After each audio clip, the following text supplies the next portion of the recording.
Welcome back to another segment of the MCR.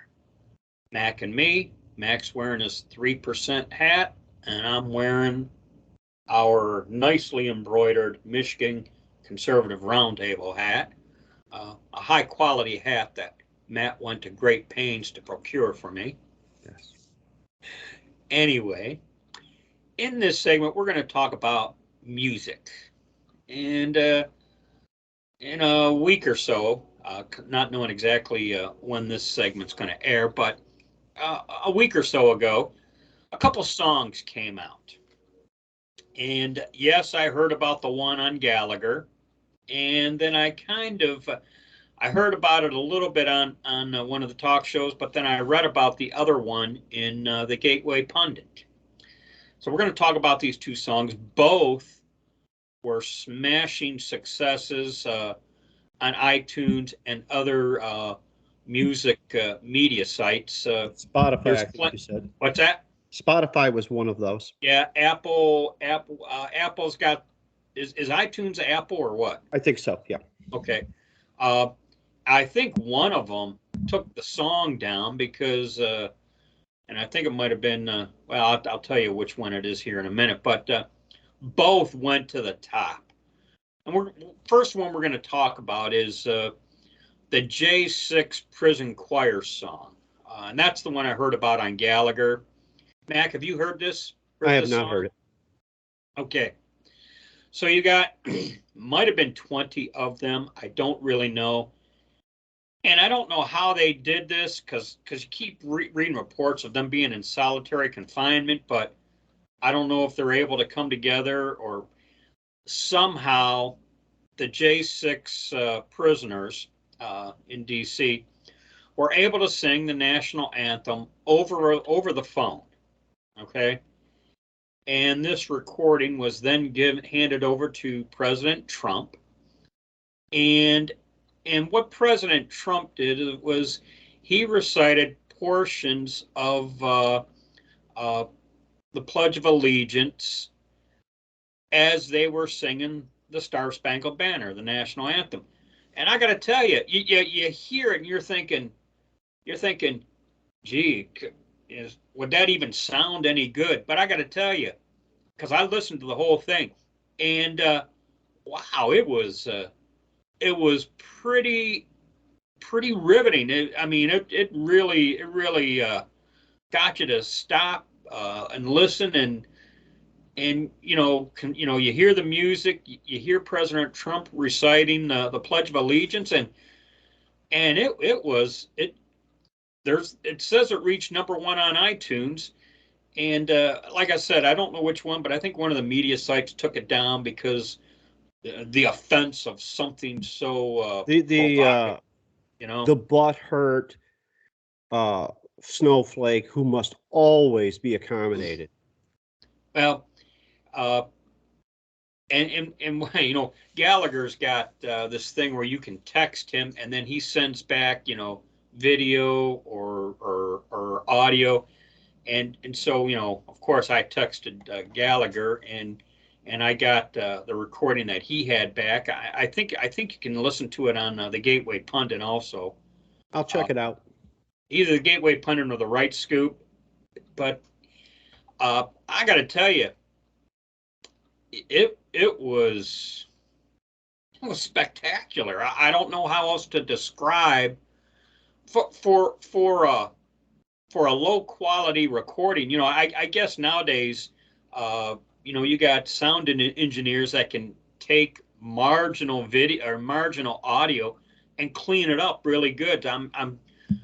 I'm sure something like that happened as they combined it with Trump reciting the Pledge of Allegiance, and it worked, and it was great. And it was just something else.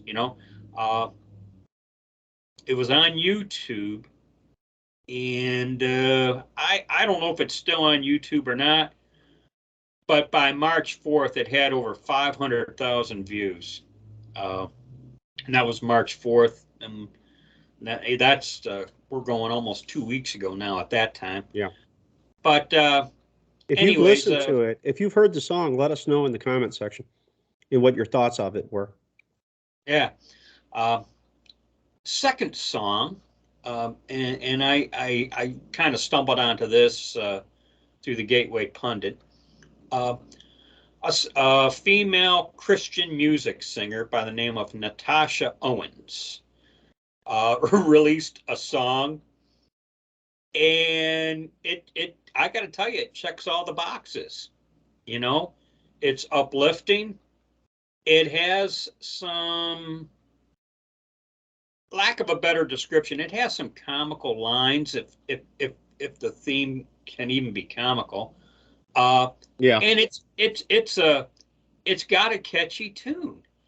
And I checked just this morning on YouTube. It's still there as of today. It was still there at over 650,000 views.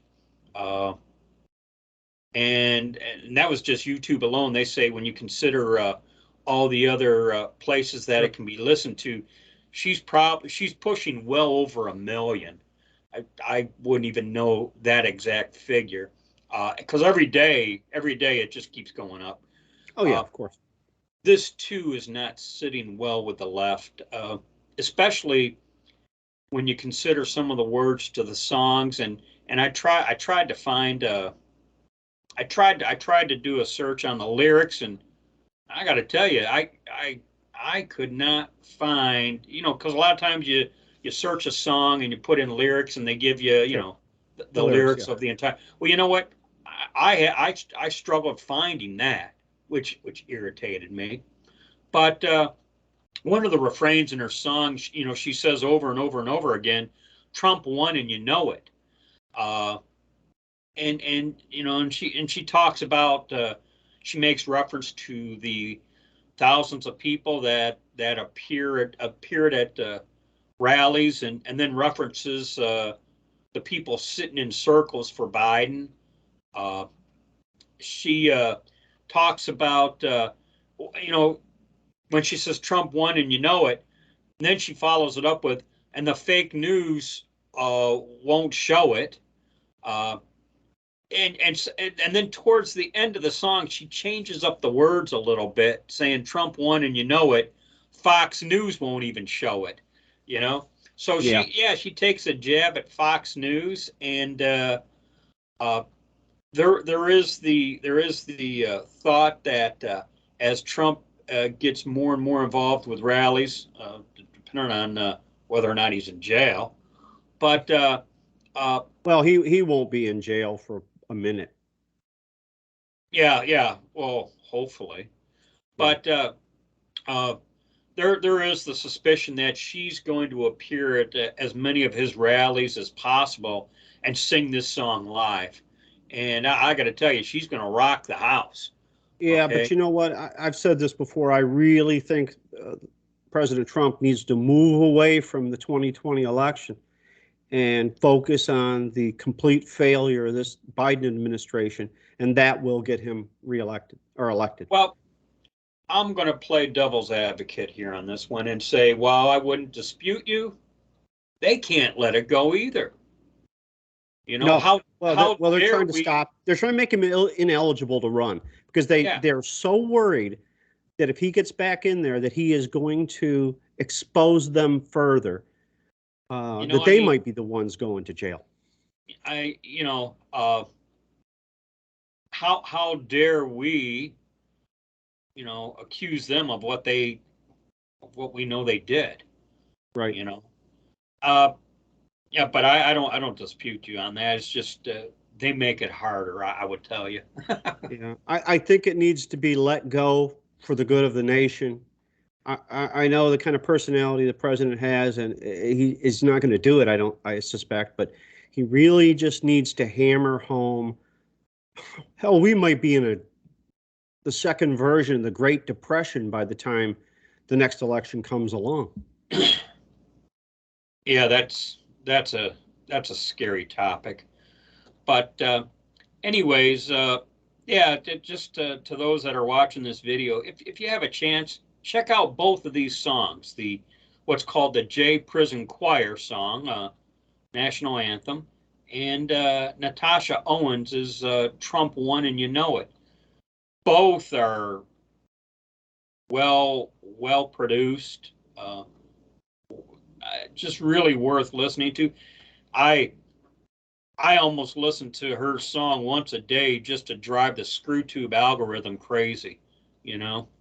Yeah. But because you know they don't like that, No. and they're, you know, we know how we're suppressed. So I do. so that's all I got on this one. Any last thoughts, Mac? No, other than I'll reiterate what I said about letting that 2020 crap go. It's not getting changed. There's people are still hanging on the hope that President Trump is going to be reinstated. That's not going to happen. John Roberts will never let that court case turn out any other way than not dismissed. Don't want to hear it. Nothing to see here. My only concern, and this is off topic, my concern is, can any Republican ever win again? Well, That I'm not that sure. that's that's a whole nother segment, we'll Will there say. even be a country to lead? Yeah, really. Uh, all the more reason to, you know, gosh, you know, takes us way off topic. All the more reason to start prepping, you know. Absolutely. So, all right, I'll stop because I'll get sidetracked, and it is what it is. So, as always, be safe, watch your six, and don't tread on me.